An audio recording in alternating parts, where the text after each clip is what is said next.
हनुमान बेनीवाल जैसे मैंने बहुत देखे हैं। कोई वो बहादुर है नहीं, बच्चों को भड़काते हैं। और मैंने उनको कई कई बातें ऐसी है कि जो मुझे सार्वजनिक मंच पर बोलना नहीं चाहिए, लेकिन मैं जानता हूँ। सिखाने के लिए कई ऐसे प्रयत्न करते हैं लोग, उसका भी वर्णन किया कई। क्योंकि नाव में नदी में कोई घूमने भी जाते हैं तब भी तैरना आना चाहिए। तैरने में भी देखिए कैसे कैसे उन्होंने अलग अलग प्रतिभाएं। कई ऐसे लोग जो बिल्कुल दिव्यांग है। ये आसन आपको भी आता है? मुझे भी आता है वैसे। मैं भी अब देखिए 21 जून को कहीं अवसर मिल गया तो मैं बताऊंगा भी कि पानी में सोना कैसे होता है, वो भी मैं बताऊंगा। आप सबको बुलाऊंगा जरूर, ताकि आप देखो कि पानी पे सोया जा सकता है, घंटों सोया जा सकता है बिना हाथ पैर हिलाए।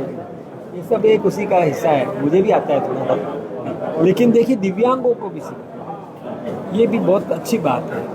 फिर इसके अलावा किस प्रकार से किन अलग अलग क्षेत्रों में, मैंने देखिए आपने नक्शे पर देखा होगा कि गोवा में और किस प्रकार से वहाँ पर लोगों ने प्रयास किया, अलग अलग क्षेत्रों की जानकारी दी।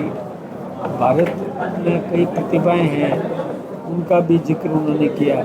तो मन की बात में हमें बहुत कुछ सीखने को मिलता है, बहुत कुछ देखने को मिलता है, ज्ञान प्राप्त होता है। इसलिए हम सब प्रति माह जो ये प्रधानमंत्री जी अपने मन की बात देश के नागरिकों से साझा करते हैं, तो उसमें हमको सबको और बहुत प्रेरणादायी ज्ञान प्राप्त होता है। वो स्वतंत्र है, ये उनका अपना अधिकार है, वो जरूर जाएं, करें ना, उसमें कहाँ दिक्कत है।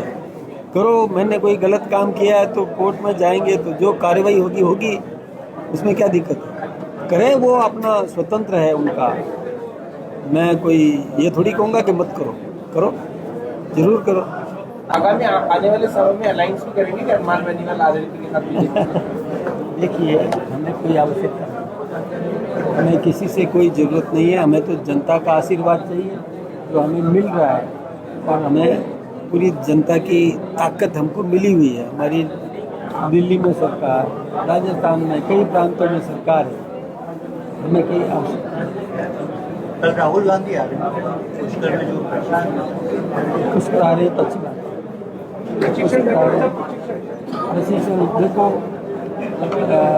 हमारे प्रशिक्षण कार्यक्रमों से यदि उनको भी ऐसी प्रेरणा मिलती है तो मिले ना। देखिए, प्रशिक्षण तो होना चाहिए, लेकिन प्रशिक्षण देने के लिए प्रशिक्षक चाहिए। अब राहुल जी कैसे प्रशिक्षक हैं वो दुनिया जानती है, अब मैं क्या बोलूँ इसमें, मुझे तो कुछ नहीं बोलना। लेकिन भाई साहब, जिस तरीके से हनुमान बेनीवाल लगातार इस तरीके के बयानबाजी दे रहे हैं, कहीं ना कहीं जो भाषा की मर्यादा है वो डाउन तो नहीं हो रही? देखिए, इसीलिए तो मैंने कहा कि ऐसे लोग जो ये शब्दावली बिगाड़ देते हैं वो राजनीति के लिए कलंक है। ये बात मैंने कही। जो शब्दावली जिसका सही नहीं है, राजनीति का शुद्धिकरण करने की आवश्यकता है। ऐसे लोगों को प्रेरित होने की जरूरत है कि नहीं, किससे प्रेरणा लें, एक आदर्श से प्रेरणा लें। मतलब शब्द चयन तो सही करो। मैंने पहले भी कहा कि राजनीति में विरोध करो, विपक्ष का काम है विरोध करना, और प्रबल विरोध करो, कोई दिक्कत की बात नहीं है। लेकिन शब्द चयन ऐसे करो कि जब सामने मिलो तो नमस्ते तो हो जाए, नजरें तो नहीं झुकानी पड़े, शर्म तो नहीं आए कि मैंने क्या बोल दिया इसके लिए, कम से कम ये तो नहीं होना चाहिए ना। विरोध तो करेगा, विरोध करना भी चाहिए, और हम तो लोकतंत्र के हामी हैं, लोकतंत्र के प्रशंसक हैं। विपक्ष भी चाहिए। लोकतंत्र में सफलता तभी है कि विपक्ष होना चाहिए, लेकिन विपक्ष मर्यादित विपक्ष हो, गरिमापूर्ण विपक्ष हो, ये बहुत जरूरी है। अब देखिए, कोई ये कहे कि बिजली के बिल मत भरो, ये समाज को क्या दिशा देना चाहते हैं। कोई ये कहे कि मीटर रीडर आए तो उसको पीटो, भगा दो। अब ये कोई सुलक्षण है क्या? क्या प्रेरणा देंगे समाज को ये ऐसा? और युवा पीढ़ी को बर्बाद करने का जो षड्यंत्र करे, गलत दिशा दे, भड़काए। बाहुबली का कोई क्या लेना देना उनका? क्या मैं अब जैसे देखिए, मैं एक राजनीतिक पार्टी का प्रदेश का अध्यक्ष हूँ।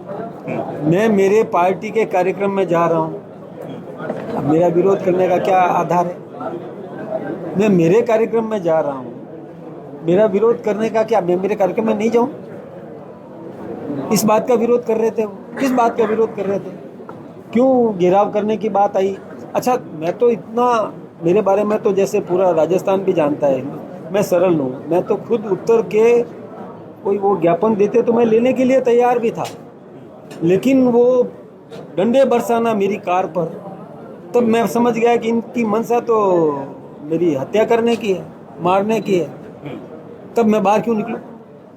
हनुमान बेनीवाल तो अभी भी कह रहा है कि वो मेरे लड़कों ने गोली चलाए, डंडे वंडे गोली भी निकाल सकते थे कुछ समय के कर सकते थे, उनको उन्होंने जैसी शिक्षा दी वो गोली भी चला सकते थे। वैसे वो तो ये भी कह रहे हैं कि अभी तो मुख्यमंत्री और मंत्रियों का नाम किया, तो संगठन के नाम भी जल्दी दूंगा, संगठन का नाम भी निकालूंगा जल्दी, संगठन के लोगों का नाम भी रखूंगा। जरूर, ये बाजू आजमाए हुए हैं, देखा हुआ है, कोई चिंता वाली वैसे बात वो हर बात सार्वजनिक मंच पे बोल रहे हैं और आप बोल रहे हो कि नहीं बोलनी चाहिए। मैं इसलिए नहीं कि भाई देखो, कोई घटिया हरकत करे तो मुझे भी घटिया हरकत करना चाहिए क्या? मैं नहीं कर सकता हूँ, मेरी अपनी मर्यादाएं हैं, मेरी पार्टी के अपने संस्कार हैं, मुझे उन बातों का ध्यान रखना है। मैं ऐसे हल्के शब्दों का प्रयोग कर नहीं सकता।